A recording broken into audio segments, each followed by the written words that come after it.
कैसा है हॉर्मास से चर्चा करेंगे। वीडियो से जानेंगे कैसे निफ्टी बैंक में आज फ्राइडे के दिन हमें अप्रोच करना, और कंचन बताएंगे सारे stocks in news.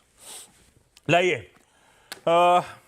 Gift Nifty का दबाव दिखा दिया आपको। एशियन पीयर्स एक बार क्विकली रन थ्रू करा देता हूं। वैसे आज मूड ग्लोबली थोड़ा सा ठंडा ही है। देखिए एशिया, कल यूएस में हम डाइजेस्ट करके गए थे जब 3:30 बजे थर्सडे को क्लोज हो रहे थे, एक्सपायरी जब कर रहे थे, 1/4% का मोटा मोटी दबाव था। उससे कहीं ज्यादा पेन में यूएस का सेशन था। 0.5% से 1% का दबाव, डाउ ज्यादा पिटा था। इंट्राडे चार्ट स्क्रीन पर आएंगी, उनकी भी शुरुआत दबाव के साथ हुई 66 अंक पर। जहां खुले थे वहीं सेशन के हाईस थे 66 अंक ऊपर नीचे, और उसके बाद दबाव घराता चला गया और 450 पॉइंट के इवेंचुअली सेशन नरमी के साथ बंद हुआ, दबाव के साथ बंद हुआ। आज सुबह के फ्यूचर्स बिल्कुल लार्जली अनचेंज टाइप दिखा रहे हैं, पर गड़बड़ा तो गया मामला। कल जो डाइजेस्ट किया तो उससे ज्यादा पेन था, तो तब और अब की पहली प्लेट स्क्रीन पर आ जाएगी। वही दिक्कत है थोड़ी सी, जो एशिया और हमारा गिफ्ट निफ्टी डाइजेस्ट करने की कोशिश कर रहा है। हरबाज, गुड मॉर्निंग। मूड कैसा है, क्या चल रहा है यूएस में और अदरवाइज भी? गुड मॉर्निंग आशीष। और बहुत कुछ चल रहा है एक्चुअली, सारी दुनिया में बहुत कुछ चल रहा है। और लेकिन कल जो है यूएस के बाजार को जो हम बता कर गए थे कि फेड के मिनट्स की वजह से थोड़ा सा दबाव आ सकता है, वो फेड के मिनट्स तो बिल्कुल बैक सीट पर चले गए, क्योंकि काफ़ी सारे और फैक्टर्स निकल कर आए जिसकी वजह से बाजार में दबाव कल देखने मिला। तीनों बेंचमार्क इंडिसेस कल गिरावट के साथ बंद हुए, और डाउ की गिरावट का सबसे बड़ा फैक्टर था वॉलमार्ट। और वॉलमार्ट की गाइडेंस, जो अगर आप दुनिया का सबसे बड़ा रिटेलर अगर आपको थोड़ी सी चेतावनी दे रहा है तो आपको ध्यान देने की ज़रूरत है। ये कल वॉलमार्ट में हमें देखने मिला। गाइडेंस जो उन्होंने दी है तिमाही 2026 के लिए, उन्होंने वो अनुमान से कमज़ोर थी। और लेकिन अगर दूसरी तरफ से अगर देखा जाए तो काफ़ी सारे फैक्टर्स हैं। फॉरेक्स हेडविंड्स थे उनके, 2024 में एक्स्ट्रा ट्रेडिंग डेज थे क्योंकि लीप ईयर था, और जो उन्होंने एक अधिग्रहण किया था विजियो नाम की कंपनी का, उसकी वजह से भी गाइडेंस पर थोड़ा सा असर पड़ा है। और टैरिफ्स जिसकी वजह से जो अनिश्चितता है वो उन्होंने अपने गाइडेंस में फैक्टरिंग नहीं करी है। अब वो चीन से माइक्रोवेव्स खरीदते हैं, मेक्सिको से खाना भी खरीदते हैं, रॉ मटेरियल जिसे कहते हैं, तो वो उन्होंने अपने गाइडेंस में बताया है। मगर एक बात यह है कि वॉलमार्ट, जब अर्थव्यवस्था थोड़ी सी कमज़ोर हो जाती है तो वॉलमार्ट जैसी कंपनियां बेहतर करती है, क्योंकि वो एक डिस्काउंट रिटेलर जिसे आप कहते हैं वो है। मगर दूसरी तरफ की बात यह है कि कंज्यूमर्स जो है वहाँ के, वो अब क्रेडिट कार्ड्स का सहारा लेने लगे हैं खर्चे अपने चलाने के लिए, और बहुत सारे जो ऐसे खर्चे हैं वो बैड लोन्स में तब्दील होने लगे हैं। लिहाजा जो है वॉलमार्ट में कल गिरावट देखने मिली, और स्टॉक काफ़ी चला भी है। 2023 के बाद जो है वो स्टॉक डबल हो चुका था, तो कोई मिस की गुंजाइश नहीं थी, कोई मार्जिन फॉर एरर नहीं था। इस वजह से कल 6.5% की गिरावट हमें वॉलमार्ट में देखने मिली।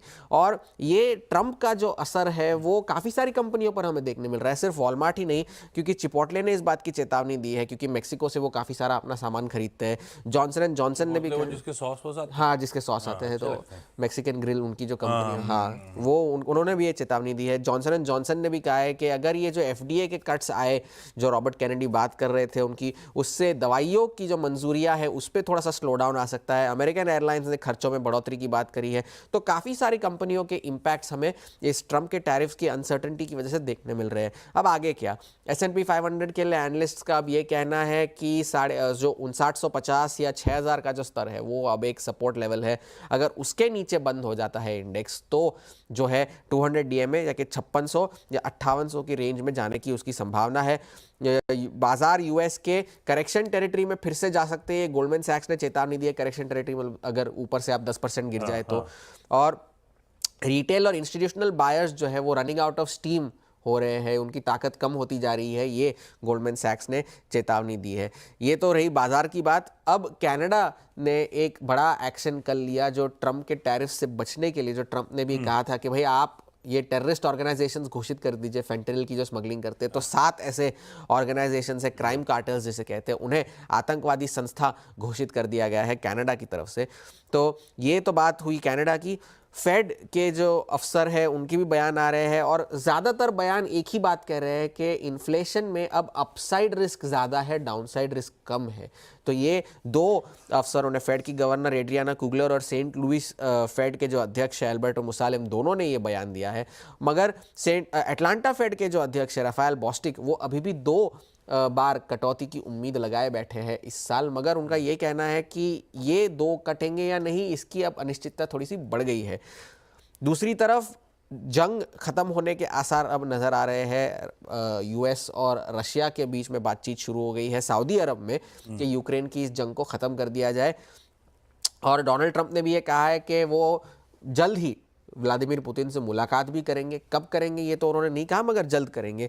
चीन ने भी इसका स्वागत किया है, मगर उस वजह से उनकी जो स्थिति है वो थोड़ी सी कैच-22 टाइप की हो गई है कि अगर रूस और यूएस के बीच रिश्ते बेहतर हो गए तो उनके और रूस के जो रिश्ते हैं उनका क्या होगा, वो एक थोड़ा सा खतरा चीन की तरफ से बढ़ता जा रहा है। बैंक ऑफ जापान की जो महंगाई के जो आंकड़े आए हैं जापान में, वो अनुमान से बेहतर और अनुमान से ज़्यादा थे, तो रेट हाइक के बेट्स जो है वो बढ़ गए हैं। अब उसकी जो प्रोबेबिलिटी है जुलाई के महीने में वो 84% हो गई है, और येन जो है वो मजबूत होकर 150 के लेवल पर पहुंच गया है डॉलर के मुकाबले में।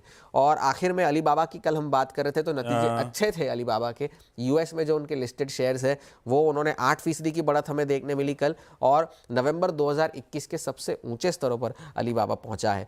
तो एक अलीबाबा के लिए तो अच्छी खबर है, मगर हैंडओवर जो है वो कमज़ोर है। वॉलमार्ट की गाइडेंस थोड़ी सी चिंताजनक है, मगर यूएस, चीन और रशिया, इन तीनों पर नज़र बनाए रखने की ज़रूरत है। बिल्कुल ब्यूटीफुल। ये है ग्लोब का मूड, हैंडओवर गड़बड़ाता हुआ, और दिक्कत एक रिटेल जायंट के खराब नंबर्स और गाइडेंस इशू। तो यूएस में मुनाफा वसूली का बहाना बन गया। वो तो खैर रिकॉर्ड उच्चतम स्तरों पर मार्केट्स खड़े हुए हैं, तो मुनाफा वसूली वहां पे ट्रिगर हो गई। एक दिक्कत और है, इन्फ्लेशन यूके का बढ़ के आया था, अभी कल सुबह बता रहा था मैं आपको। आज सुबह जापान का इन्फ्लेशन का प्रिंट भी खासा बढ़ के आया है भाई साहब। 3.6% दिसंबर का बढ़ के 4% आया है। तो ये इन्फ्लेशनरी प्रेशर्स वापस लौट रहे हैं। आरबीआई ने अपने बुलेटिन में डिसइन्फ्लेशन उस ट्रैजेक्टरी में नहीं जा पा रहा, उसकी बात करी थी। फेड चिंतित था इन्फ्लेशन को लेकर, और ये देखिए आंकड़े आने शुरू हो चुके हैं। इन्फ्लेशन वापस बेकाबू होने की तैयारी कर रहा है। ये सब जरा सा ध्यान रखिएगा मूड माहौल को समझने के लिए।